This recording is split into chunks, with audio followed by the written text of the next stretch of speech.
Compounding से पैसा कैसे और कितना बढ़ सकता है, पर्याप्त की अवस्था क्यों जरूरी है, लाइफ में लक और रिस्क का क्या रोल है, ईगो और संपत्ति का उल्टा संबंध है, फ्रीडम क्या है और क्यों जरूरी है, दूसरों की असफलता सिर्फ और सिर्फ उनकी गलतियों का परिणाम है, बड़ी गाड़ी, बड़ा फ्लैट, बड़ा बंगलो, ब्रांडेड कपड़े, एवरी सिंगल रुपी जो आप एक्सपेंस कर रहे हैं ये आपको अमीर नहीं बना रहा। Most important lesson of this book, जी हाँ, लाइफ में लक एंड रिस्क का क्या रोल है। द साइकोलॉजी ऑफ मनी में लक एंड रिस्क का कंसेप्ट बहुत ही इंटरेस्टिंग तरीके से समझाया गया है। मॉर्गन हाउसल एक रियल स्टोरी के जरिए से एक्सप्लेन करते हैं। ये स्टोरी है बिल गेट्स और उनके एक दोस्त के जीवन से जुड़ी। बिल गेट्स का जन्म एक बहुत ही साधारण परिवार में हुआ था, लेकिन वे एक ऐसे स्कूल में पढ़े जहां कंप्यूटर उपलब्ध थे। उस स्कूल का नाम था लेक साइड स्कूल। उस समय कंप्यूटर बहुत ही दुर्लभ हुआ करते थे और बहुत ही कम स्कूल्स में उपलब्ध हुआ करते थे। बिल गेट्स और उनके दोस्त पॉल एलन को कंप्यूटर में बहुत दिलचस्पी थी। उन्होंने अपना बहुत सारा समय कंप्यूटर के साथ बिताया और धीरे धीरे कंप्यूटर प्रोग्रामिंग में माहिर हो गए। अगर बिल गेट्स उस स्कूल में नहीं होते जहां पर कंप्यूटर था तो शायद उनका जीवन कुछ और ही होता। ये है लक। ये स्टोरी तो काफी लोग जानते हैं। अब सुनते हैं कहानी का इंटरेस्टिंग पार्ट जो बहुत कम लोग जानते हैं। बिल गेट्स का एक और दोस्त था जिसका नाम था केट इवांस। जी हाँ, केट इवांस भी बिल और पॉल की तरह ही होशियार और मेहनती था। वो भी कंप्यूटर प्रोग्रामिंग सीख रहा था और बिल गेट्स के साथ उसने भी कंप्यूटर के क्षेत्र में कुछ बड़ा करने का सपना देखा था। लेकिन एक दिन केंट एक पर्वतारोहण दुर्घटना, जी हाँ, क्लाइंबिंग एक्सीडेंट में मारा गया। उसका भविष्य भी उतना ही उज्जवल हो सकता था जितना कि बिल गेट्स का। बट अगर वो जीवित रहता तो हो सकता है कि वो भी माइक्रोसॉफ्ट का हिस्सा बनता और गेट्स के साथ एक बिलियनियर बनता। बट किस्मत को कुछ और ही मंजूर था। उसकी मौत ने उसे वो मौका नहीं दिया जो बिल गेट्स को मिला। ये है रिस्क। बिल गेट्स की सक्सेस में जहां लक ने बड़ा रोल प्ले किया, वहीं केंट की डेथ में रिस्क का बड़ा हाथ था। हमें हमेशा ये समझना चाहिए कि हमारे कंट्रोल में सिर्फ हमारे एफर्ट्स और डिसीजन मेकिंग है, लेकिन कभी कभी लक और रिस्क भी हमारी लाइफ को कंप्लीटली बदल सकते हैं। इसलिए हमेशा अपने अचीवमेंट्स के लिए खुद को पूरी तरह से क्रेडिट नहीं देना चाहिए और ना ही फेलियर के लिए पूरी तरह से ब्लेम करना चाहिए। मॉर्गन हाउसल ये कहते हैं कि हमें हमारी सफलता के लिए हमेशा आभारी रहना चाहिए, विनम्र रहना चाहिए। हमें कभी भी ये नहीं मानना चाहिए कि दूसरों की असफलता सिर्फ और सिर्फ उनकी गलतियों का परिणाम है। कभी भी नहीं मानना चाहिए, क्योंकि हो सकता है कि उन्होंने एफर्ट्स तो बहुत किए हो बट फिर भी फेल हो गए हो। हमें सफलता हो या विफलता, दोनों ही परिस्थितियों में बड़ी विनम्रता से पेश आना चाहिए, क्योंकि गेम कब चेंज हो जाए कोई नहीं जानता। मैं एक लाइव एग्जाम्पल इसमें ऐड करना चाहता हूँ। एक स्कूल का एग्जाम्पल लेते हैं। एक स्कूल की एक क्लास में बहुत सारे बच्चे बैठते हैं। उसमें से काफी बच्चे होशियार होते हैं, पूरे साल मेहनत और लगन से पढ़ते हैं, फिर भी वो सारे के सारे बच्चे फर्स्ट क्यों नहीं आते। काफी कंपटीशन एग्जाम्स हो या सीए के एग्जाम्स हो, कैंडिडेट्स पूरी लगन और मेहनत से काम करते हैं, एग्जाम में बैठते हैं, बट सारे के सारे पास क्यों नहीं होते। जी हाँ, इसमें भी उनके लक और रिस्क का बहुत बड़ा रोल है। यही है लक और रिस्क। लाइफ में इसे जरूर याद रखें। इस बुक का अगला most important lesson, less ego more wealth. जी हाँ, हाउसल ये बताते हैं कि धन संपत्ति के टेक्निकल पार्ट को समझने से ज्यादा इंपॉर्टेंट है आपकी साइकोलॉजी, आपका मनोविज्ञान। कैसे? एक साइकोलॉजी है बड़ी गाड़ी,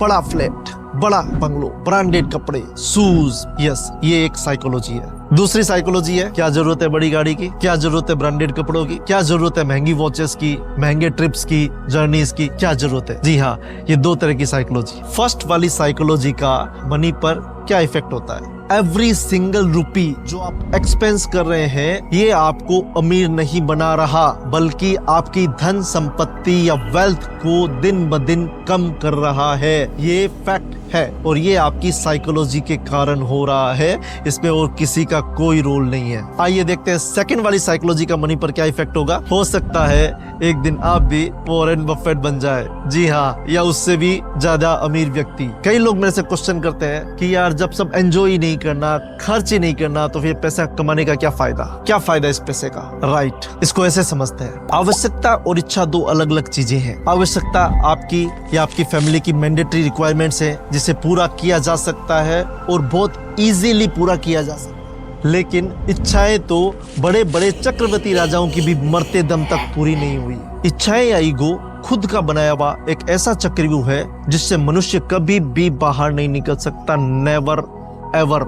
आप खुद के बारे में सोचो कि बचपन से आज तक अपनी कितनी इच्छाएं थी, कितनी पूरी हुई, और क्या आज नई इच्छाएं नहीं है? क्या इच्छाएं खत्म हो गई? साइकिल के बाद बाइक, बाइक के बाद कार, देन बड़ी एसयूवी, बड़ी एसयूवी के बाद एक लग्जरी कार चाहिए। नो लिमिट्स भाई, नो लिमिट्स। चलता रहेगा ये ऐसे ही, ये ऐसा चक्र चलता रहेगा। और इनको पाने के लिए आपने क्या खोया है ये देखो, सोचो। क्या हेल्थ खोई है? फैमिली तो नहीं खोई? मन की शांति खोई है? आपका कीमती टाइम खोया है? मोस्ट इंपोर्टेंट, क्या फ्रीडम तो नहीं खो दी इनको पाने के लिए? क्या खोया और क्या पाया, एक बार सेल्फ रिव्यू जरूर करें। आज मेरे पास शानदार गाड़ी है, बंगलो है, फ्लैट है, संपत्ति है, सब कुछ है, बट सोचो अगर आज मौसम अच्छा है, रेनी डे है, बारिश हो रही है, क्या मैं घर की बालकनी में बैठकर सुकून से चाय के साथ पकोड़े खा सकता हूँ? पकोड़े खाने के लिए तो सबसे पहले हेल्थ भी अच्छी होनी जरूरी है, वो देखना पड़ेगा पहले। क्या मैं इस बारिश के मौसम में लॉन्ग ड्राइव पर जा सकता हूँ या कहीं घूमने निकल सकता हूँ? क्या मैं 2 दिन की छुट्टी लेकर एक शॉर्ट वेकेशन ले सकता हूँ? ये बड़ी गाड़ी, बंगलो, ब्रांडेड क्लोथ्स, वॉचेस, ये सब कहां से आए? इन्हीं की रिप्लेसमेंट में ही तो मिले हैं। जी हाँ, अगर आप मुझसे सहमत हो तो कमेंट बॉक्स में जरूर लिखना। हाउजल कहते हैं धन का असली उद्देश्य स्वतंत्रता और सुरक्षा पाना है। हाँ, फ्रीडम एंड सेफ्टी, न कि दूसरों को प्रभावित करना। जब हम दूसरों को प्रभावित करने के लिए अपनी संपत्ति का दिखावा करते हैं तो हम अनजाने में अपनी ही वेल्थ को कम कर रहे होते हैं। मॉर्गन बताते हैं हमें अपने ईगो और इच्छाओं को कंट्रोल में रखना चाहिए और अपने पैसे को बड़ी बुद्धिमानी से बचाना चाहिए और इन्वेस्ट करना चाहिए। दिखावे और ईगो से बच के हम फाइनेंशियल फ्रीडम हासिल कर सकते हैं और एक सुरक्षित भविष्य बना सकते हैं। डेफिनेटली एक सुरक्षित भविष्य बहुत जल्दी कम उम्र में बना सकते हैं। इसीलिए इस बुक में कहा हुआ है लेस ईगो मोर वेल्थ। अपनी इच्छाओं और ईगो को कम कर लो, वेल्थ ऑटोमेटिक इंक्रीज हो जाएगी। अगर आपकी लाइफ में कोई भी चीज की रियल में आवश्यकता है, you can expense, definitely you can expense. ये कोई आइटम या एक्सपीरियंस भी हो सकता है। एक और मोस्ट इंपोर्टेंट बात बता दूं, आप कंफ्यूज ना हो कभी भी। एक महंगा आईफोन या एक महंगी लग्जरी कार किसी एक व्यक्ति की तो रिक्वायरमेंट हो सकती है और किसी दूसरे व्यक्ति का ईगो हो सकता है। ध्यान से सुनना, ये एक व्यक्ति की तो रिक्वायरमेंट हो सकती है और दूसरे व्यक्ति का ईगो हो सकता है। सबके लिए एक फॉर्मूला फिट नहीं होता मेरे भाई, ये याद रखना। एक सिंपल ट्रिक मैं आपको बता देता हूँ। अगर आप किसी को दिखाने के लिए या किसी की बराबरी के लिए कोई एक्सपेंस कर रहे हैं, सोच लेना ये 100% ईगो है और ईगो पर एक्सपेंस हो रहा है। आपकी क्या राय है कमेंट बॉक्स में जरूर लिखें। नेक्स्ट लेसन के बारे में बात करते हैं, इसका नाम है फ्रीडम। चलो एक कहानी के माध्यम से इसे समझते हैं। एक बार एक आदमी था जिसका नाम रवि था। रवि एक कॉर्पोरेट जॉब में काम करता था और हर दिन 9 से 5 का काम करता था। उसकी सैलरी अच्छी थी लेकिन वो हमेशा स्ट्रेस और टेंशन में रहता था। रवि का एक सपना था कि एक दिन वो अपने टाइम को खुद मैनेज कर सके बिना किसी बॉस के प्रेशर के। फिर एक दिन रवि ने ये डिसाइड किया कि वो अपनी फाइनेंशियल सिचुएशन को सुधारेगा ताकि वो अपने टाइम को कंट्रोल और मैनेज कर सके। उसने अपने खर्चों को कंट्रोल किया और उसके बाद सेविंग्स और इन्वेस्टमेंट्स पर फोकस किया। रवि ने अपनी लाइफस्टाइल को सिंप्लीफाई किया और अननेसेसरी एक्सपेंसेस को रिड्यूस किया। उसने less ego and more money का कंसेप्ट फॉलो किया। कुछ सालों के बाद रवि ने अपने इन्वेस्टमेंट को ग्रो कर लिया और सेविंग भी काफ़ी अच्छी होने लगी। अब रवि अपनी जॉब से रिटायरमेंट लेना चाहता था और अपने टाइम को अपने इंटरेस्ट की एक्टिविटीज़ में इन्वेस्ट करना चाहता था। उसने अपने लिए एक लाइफ डिज़ाइन की जहां वो ट्रैवल कर सकता था, अपनी फैमिली के साथ समय बिता सकता था और अपनी हॉबी का काम कर सकता था। मॉर्गन हाउसल कहते हैं कि फाइनेंशियल फ्रीडम का सबसे बड़ा बेनिफिट ये है कि हम अपनी लाइफ को अपनी मर्जी से अपने तरीके से जी सकते हैं।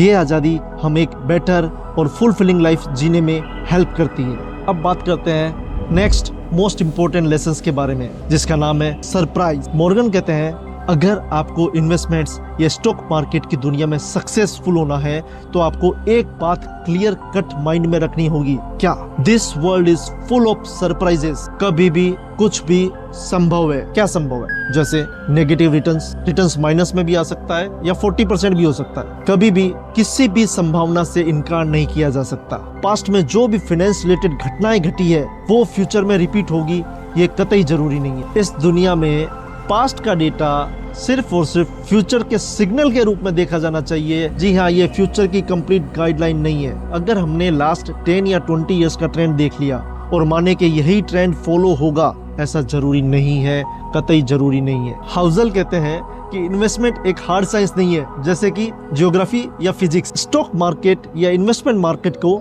मेजर रूप में कौन इम्पैक्ट करता है? इमोशंस से भरे हुए एक बहुत बड़े ग्रुप ऑफ इन्वेस्टर्स जो मेनी टाइम लिमिटेड इंफॉर्मेशन के साथ इम्परफेक्ट डिसीजंस लेते हैं। जी हाँ, ये उनके इमोशंस का मिला जुला रिजल्ट है। फिजिक्स के एक महान बंदे ने बड़ी अच्छी लाइन कही थी, इमेजिन करो फिजिक्स कितनी कठिन होती अगर इलेक्ट्रॉन्स के भी इमोशंस होते। जी हाँ, इन्वेस्टर्स के इमोशंस होते हैं। पास्ट गवाह है, हिस्ट्री रिपीट नहीं होती बल्कि बहुत बड़े भयंकर और अनप्रेडिक्टेबल तरीके से रिपीट होती है। जी हाँ, that is surprise. Always be ready for surprises. Example देख लो, Fukushima nuclear reactor tragedy, world war second, the great depression, कोविड-19, इन्फ्लेशन आफ्टर कोविड, सब फर्स्ट टाइम हुए हैं। जब ये घटनाएं घटी, फर्स्ट टाइम ही घटी थी। इनसे पहले इनका कोई पास्ट एनालिसिस, कोई ट्रेंड या प्रेडिक्शन नहीं था। This is not a failure of analysis but actually it's a failure of imagination. जी हाँ, हमने सोचा ही नहीं था, हमारी सोच ही थी डेवलप नहीं थी कि ऐसी घटनाएं घट सकती है। इंसान का भी दिन ब दिन इवोल्यूशन हो रहा है, टेक्नोलॉजी चेंज हो रही है। Always be ready for surprises, for new records, upside और डाउनसाइड, बोथ फेज। मुझे कई बार ये ताज्जुब होता है कि सोशल मीडिया में एफडीआर रेट ऑफ इंटरेस्ट से नीचे कोई एनालिसिस बताई नहीं जाती और 24% रेट ऑफ रिटर्न से ऊपर कोई एनालिसिस बताई नहीं जाती। क्यों भाई, क्या ये संभव नहीं है कि रेट ऑफ रिटर्न माइनस आ जाए, कभी -1% आ जाए, -5% आ जाए, या रेट ऑफ रिटर्न 40% आ जाए? कुछ भी हो सकता है इस वर्ल्ड में, कुछ भी। आपकी क्या राय है कमेंट बॉक्स में जरूर मेंशन करना। नासिम तलेब ने भी अपनी बुक फूल्ड बाय रैंडमनेस में भी सेम बात, यही बात लिखी है। तो सर क्या करें? हमेशा फाइनेंशियल प्लानिंग उसी तरह से करो कि वर्स्ट कुछ भी हो सकता है और कुछ भी, और हम उसके लिए रेडी हैं। सार, निचोड़, कंक्लूजन क्या है इस सारे वीडियो का? बहुत सिंपल भाषा में कहें तो ए, वेल्दी बनना आपकी साइकोलॉजी, आपके माइंडसेट और आपके लक पर डिपेंड करता है। बी, धनवान बनना और धनवान बने रहने में बहुत बड़ा अंतर है। Being wealthy is completely different from staying wealthy. Saving का क्या फॉर्मूला है बताएंगे आप? इनकम माइनस एक्सपेंसेस, ये एक मैथमेटिकल फॉर्मूला है। मैं आपको सेविंग का साइकोलॉजिकल फॉर्मूला बताता हूँ। जी हाँ, साइकोलॉजिकल फॉर्मूला जिसे आपने आज तक सुना नहीं होगा। Total expenses minus needs equal to ego और सेविंग्स। नीड्स जो आपके वास्तविक खर्चे हैं, आपकी वास्तविक रिक्वायरमेंट्स है, और ईगो मींस जो आप सिर्फ दिखावे के लिए खर्च कर रहे हैं। अगर इस सेविंग्स को राइट टाइम पर, राइट प्लेस पर, रिस्क के ईच एंड एवरी एस्पेक्ट को समझते हुए इन्वेस्ट करते रहे तो डेफिनेटली इसके कुछ साइड इफेक्ट होंगे, देखेंगे। Let's see. जैसे फाइनेंशियल फ्रीडम चाहिए, आपके टाइम पर आपका control. Being wealthy you will have a lot of choices. आपकी क्या राय है कमेंट बॉक्स पे जरूर मेंशन करना। सर लाइक एंड सब्सक्राइब करना ना भूलें।